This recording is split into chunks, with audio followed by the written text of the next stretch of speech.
मेरा नाम गंगा है। उम्र कोई 40 के आसपास होगी। क्या ही कहूं अपनी कहानी। सुनने वाला कोई हो तो मेरा दुख एक पूरी दास्तान बन जाएगा। मेरी शादी बहुत कम उम्र में हो गई थी, लेकिन जैसा मैंने सोचा था, पति के साथ खुशी से नहीं रह पाई। 2 बेटों को जन्म दिया और एक दिन वो यह कहकर चले गए कि न तुम पसंद हो न तुम्हारे बच्चे। तब मेरी उम्र बस 25-26 की रही होगी। दुनिया अंधेरी हो गई थी। लगा कि मर जाऊं, लेकिन तभी मेरे दोनों बेटों के चेहरे आंखों के सामने आ गए। नहीं, मुझे इनके लिए जीना है। मैंने तय कर लिया। जो लोग बिना सब्सक्राइब किए देख रहे हैं, कृपया सब्सक्राइब करके बेल आइकॉन पर क्लिक करें और आगे देखें। मैंने दिन रात मेहनत की, घर घर जाकर बर्तन धोए, इडली बनाकर बेची। एक माँ होने के नाते मैंने हर मुश्किल सही। मेरा एक ही सपना था कि मेरे बच्चे खूब पढ़ें और बड़े आदमी बने। उन्हें अच्छे से पढ़ाया, दोनों को अच्छी नौकरी भी मिल गई। मुझे लगा कि मेरा फर्ज पूरा हो गया है। अब मैं चैन से रह सकती हूँ। लेकिन क्या फायदा? दोनों बहुएं घर में आईं और वो अपनी माँ को ही भूल गए। जो जबान माँ कहती थी, अब तू तड़ाक पर उतर आई। शुरू-शुरू में हफ्ते में 1 बार मिलने आते थे, फिर महीने में 1 बार। अब तो कई महीने हो गए, एक फ़ोन तक नहीं आता। माँ, तूने खाना खाया? मैं जी रही हूँ या मर गई, इसकी भी उन्हें कोई फ़िक्र नहीं। इस अकेले घर में पड़ी रहती हूँ। तभी एक दिन मेरे सामने वाले घर में कोई नया रहने आया। नाम बताया, आनंद। देखने में कोई 40-42 साल के होंगे। अच्छे खासे, भरे पूरे, लेकिन चेहरा थोड़ा उदास रहता था। वो अपने काम से काम रखते, मैं अपने काम से। उस दिन की बात है, दोपहर का वक्त था। मैं रसोई में बर्तन धो रही थी। अचानक सिंक के नीचे का पाइप फट करके टूट गया। हाय! पानी फव्वारे की तरह बहने लगा। मुझे हाथ पांव सूझ नहीं रहे थे। पूरा घर पानी पानी हो गया। समझ नहीं आया किसे बुलाऊं। कोई और रास्ता न देखकर मैंने उसी सामने वाले घर का, आनंद जी का दरवाजा खटखटाया। सर, सर, जरा आएंगे? मैंने घबराहट में आवाज दी। उन्होंने दरवाजा खोला। क्या हुआ माँ जी? अरे, घर में पाइप टूट गया है। पानी रुक ही नहीं रहा। मुझे कुछ समझ नहीं आ रहा। मैंने कहा, अरे भगवान, रुकिए माँ जी, मैं आता हूँ। कहकर वो अगले ही पल एक बड़ा सा टूल बॉक्स लेकर आ गए। अंदर आकर देखा और बोले, घबराइए मत, मैं ठीक कर देता हूँ। उन्होंने मेन लाइन बंद की और काम में लग गए। कोई आधा घंटा मेहनत करके उन्होंने टूटे पाइप को ठीक कर दिया। तब जाकर मेरी जान में जान आई। अब्बा, मैंने राहत की सांस ली। बहुत बहुत शुक्रिया जी। आप ना आते तो पता नहीं क्या होता। ये घर तो डूब ही जाता। बैठिए, एक कप चाय पीकर जाइए। वो हिचकिचाए। अरे नहीं माँ जी, इसकी क्या जरूरत? नहीं, आपको पीकर ही जाना होगा। मैंने उन्हें बिठाया। चाय देते हुए मैंने बस यूं ही पूछ लिया, आप यहाँ अकेले ही रहते हैं? परिवार सब गांव में है? ये सुनते ही उनका चेहरा उतर गया। कुछ देर चुप रहकर बोले, मेरा परिवार कहने को कोई नहीं है माँ जी। पत्नी थी, 4 साल पहले गुजर गई। एक बेटी थी, वो भी जन्म के कुछ दिन बाद ही चली गई। जहां रहता था वहां बस उसकी यादें थीं। उन्हीं यादों से बचने के लिए यहाँ किराए पर आ गया हूँ। उनका दुख सुनकर मुझे अपना दुख याद आ गया। मेरी आंखों में भी आंसू आ गए। आप क्यों रोने लगी माँ जी? उन्होंने पूछा। आपका तो ऐसा है, मेरा तो होकर भी ना होने जैसा है। और मैंने अपनी सारी व्यथा उन्हें सुना दी। उस दिन हम दोनों ने अपने मन का बोझ हल्का किया। हमें समझ आया कि हम दोनों का दर्द एक जैसा ही है।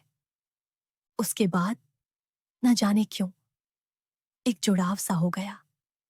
सुबह मैं रंगोली बनाने बाहर आती तो वो भी चाय पीने बाहर आते। क्या माँ जी, चाय नाश्ता हो गया? वो पूछते। हाँ जी। आपका? मैं पूछती। ऐसी शुरू हुई बातें धीरे धीरे बढ़ने लगी। फिर हर रविवार मैं बाजार जाती थी। उन्होंने देखा और बोले, मैं भी चलता हूँ माँ जी, मुझे भी कुछ सब्जियां लेनी है। आप अकेली जाती हैं, कहकर साथ आने लगे। हम दोनों हाथ में थैला लिए बातें करते हुए जाते। रास्ते में पानी पूरी की दुकान देखते तो पूछते, खाएंगी माँ जी? मैं न में सिर हिलाती तो जबरदस्ती, अरे खाइए ना, कहकर एक मेरे लिए और एक अपने लिए ले लेते। मैं छोटे बच्चे की तरह चाव से खाती। कितना वक्त हो गया था ऐसे किसी से खुलकर बात किए। हंसे। मेरे मन में उनके लिए एक सम्मान, एक खिंचाव सा होने लगा। मैं कुछ खास बनाती तो कटोरी में रखकर उन्हें दे आती। वो भी कुछ खास लाते या बनाते तो मुझे देते। हमारे बीच एक भरोसा, एक गहरा रिश्ता बन गया। एक दिन की बात है, मेरी तबीयत बहुत खराब हो गई। आधी रात से ही बुखार और उल्टी। सुबह सिर नहीं उठा पा रही थी। मैं बिस्तर से लिपटी पड़ी रही। एक दिन पूरा निकल गया, मैं बाहर नहीं आई। दूसरा दिन भी मकान मालिक को न जाने क्या लगा। दूसरे दिन शाम को वो मेरा दरवाजा पीटने लगे। गंगा माँ जी, गंगा माँ जी, दरवाजा खोलिए। क्या हुआ? 2 दिन से दिखी नहीं। मैंने दीवार पकड़कर दरवाजा खोला। मुझे देखते ही वो घबरा गए। अरे भगवान, ये क्या हाल बना रखा है? बदन तो आग की तरह तप रहा है। अकेली हैं? रुकिए, मैं आता हूं। कहते ही वो भागे। एक ऑटो पकड़ कर लाए। मुझे सहारा देकर ऑटो में बिठाया और सीधे बड़े अस्पताल ले गए। डॉक्टर ने देखकर कहा, बहुत कमजोर है, बुखार भी तेज है, भर्ती करना पड़ेगा। मेरे हाथ में पैसे नहीं थे, बस 500,000 रुपये होंगे। मैं घबरा रही थी कि क्या करूं। उस आदमी ने मुझसे एक शब्द नहीं पूछा, खुद जाकर एडवांस भराए। नर्स ने आकर सुई लगाई। पूरी रात वो मेरे लिए अस्पताल में ही बैठे रहे। मुझे देख रहे थे, दलिया लाकर खिलाना, दवा देना। बार बार मेरे माथे पर हाथ रखकर कहते, बुखार कम हो रहा है माँ जी, चिंता मत करो। मेरी आंखों से आंसू बहने लगे। मेरे सगे बेटे, मैं मर भी जाऊं तो झांकने नहीं आएंगे।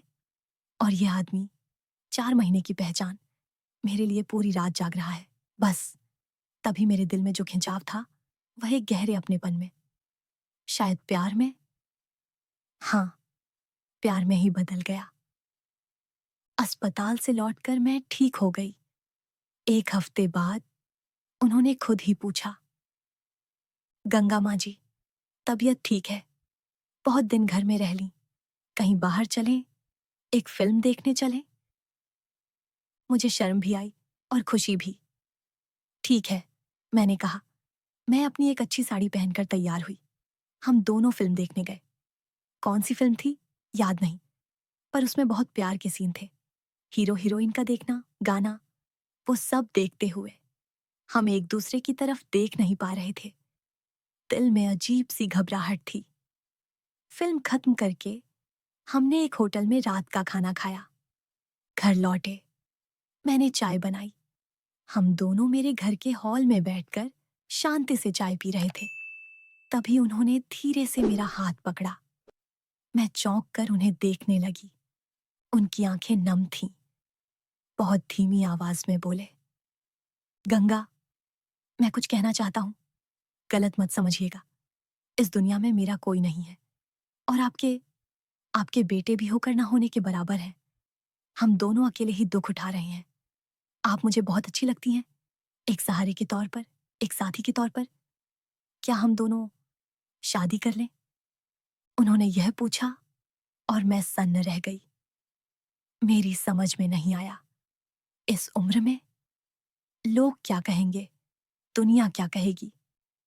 लेकिन अगले ही पल मैंने सोचा, दुनिया जो कहे, कहने दो।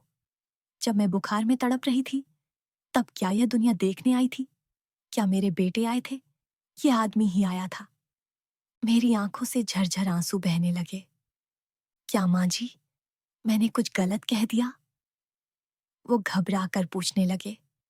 मैंने रोते हुए उनका हाथ पकड़ लिया। मुझे भी मंजूर है। जब मेरे बेटों ने मुझे छोड़ दिया, तब आप मेरा सहारा बने। मुझे और क्या चाहिए? मैंने कहा। अगले ही हफ्ते पास के हनुमान मंदिर में भगवान के सामने हमने एक दूसरे को माला पहना दी। बहुत सादगी से हमारी शादी हो गई। 4 लोगों ने 4 बातें की। इस उम्र में इसे इसकी क्या जरूरत थी?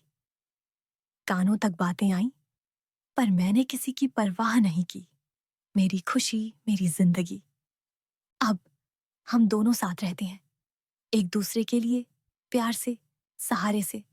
सुबह साथ में चाय पीते हैं, साथ में बाजार जाते हैं, साथ बैठकर टीवी देखते हैं, हंसते बोलते हैं।